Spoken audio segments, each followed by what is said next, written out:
ಇಷ್ಟಪಡ್ತೀನಿ ISTVಗೂ ಹಾಗೂ ವಾಸವಿ ಕಾಂಡಿಮೆಂಟ್ಸ್ ಅವ್ರಿಗೂ. ಬಿಕಾಸ್ ಮಾವಿನ ಉತ್ಸವ ಅಂತ ಬಂದಾಗ ನಾವು ಸಮ್ಮರ್ ಟೈಮಲ್ಲಿ ಮಾತ್ರ ನಮ್ಮ ಅಜ್ಜಿ ಊರಿಗೆ ಹೋಗಿ ಮಾವಿನ ಹಣ್ಣು ತಿಂತಿದ್ವಿ. ಇವಾಗ ಶೂಟ್ಸ್ ಬೇರೆ ಬಿಸಿ ಇರೋದ್ರಿಂದ ನಮಗೆಲ್ಲ ಅಲ್ಲಿ ಹೋಗೋಕ್ಕೆ ಸ್ವಲ್ಪ ಟೈಮ್ ಸಿಗಲ್ಲ. ಸೊ ಈ ಥರ ಒಂದು ಉತ್ಸವ ಮಾಡಿದಾಗ ನಮಗೆ ಮಾವಿನ ಹಣ್ಣು ಟೇಸ್ಟ್ ಸಿಗುತ್ತೆ. ಆ್ಯಂಡ್ ಎಷ್ಟೊಂದು ರೆಸಿಪೀಸ್ ಹೇಳ್ತಿದ್ರು ಇಲ್ಲಿ ಸುಮಾರು ಮಾಡ್ತಾ ಇದ್ದಾರೆ ಅಂತ.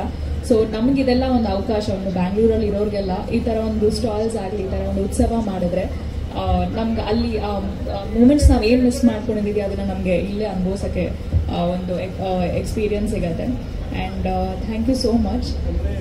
ಇಲ್ಲ, ನಾನಂತೂ ಮೈಕ್ ಕೊಡೋದಿಲ್ಲ, ಅವ್ರು ನಮ್ಗೆ ತುಂಬಾ ರೇಗಿಸ್ತಾರೆ. ನಿಮಗೆ ಮಾತ್ರ ಮೈಕ್ ಕೊಡೋದಿಲ್ಲ. ಅಂದ್ರೆ ನೀವು ರೈತರಿಗೆ ಎನ್ಕರೇಜ್ ಮಾಡಕ್ ಬಂದಿಲ್ಲ, ರೆಸಿಪಿ ಟೇಸ್ಟ್ ಮಾಡಕ್ ಬಂದಿದ್ದೀರಾ. ಅಂದ್ರೆ ರೈತರಿಗೆ ಎನ್ಕರೇಜ್ ಮಾಡಕ್ ಬಂದಿಲ್ಲ, ರೈತರಿಗೆ ಎನ್ಕರೇಜ್ ಮಾಡಕ್ ನಾವು ಬಂದಿರ್ದಪ್ಪ.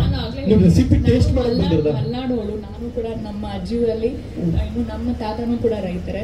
ಸೊ ಹಾಗಾಗಿ ಅಲ್ಲಿ ಹೋಗಿ ನಾನು ಹೇಳಿದ ಆ ಟೈಮ್ ಮೂಮೆಂಟ್ಸ್ ನಾನು ಮಿಸ್ ಮಾಡ್ಕೊಂಡ್ರಲ್ಲ, ಅದು ಇವಾಗ ಮಿಸ್ ಮಾಡ್ಕೊಡೋದು ಇಲ್ಲೇ ಇರಲ್ಲ. ಆಯ್ತು, ನಾನ್ ರೈತರಿಗೆ ಎನ್ಕರೇಜ್ ಮಾಡಕ್ಕೆ ಇಂಥ ಕಾರ್ಯಕ್ರಮಗಳಿಗೆ ರೆಸಿಪಿ ಟೇಸ್ಟ್ ಮಾಡಕ್ಕೆ ಬಂದಿದ್ದೀನಿ ಅಂತ ಹೇಳಿದ್ರೆ ಅದಕ್ಕೆ ಬಿಡಿಸಿ ಮೆನ್ಷನ್ ಮಾಡಿ ಅದು ಪ್ರೋಮೋ ಹೋಗ್ಲಿ ಅಂತ ಹೇಳಿದೆ. Thank you. ನಾನು ಹೇಳಿದ ಎಷ್ಟೊಂದು ಸ್ಟಾಲ್ಸ್ ಆಗಿದ್ದಾರೆ, ಎಷ್ಟೊಂದು ವೆರೈಟಿ ಆಫ್ ಫುಡ್ಸ್ ಇದೆ.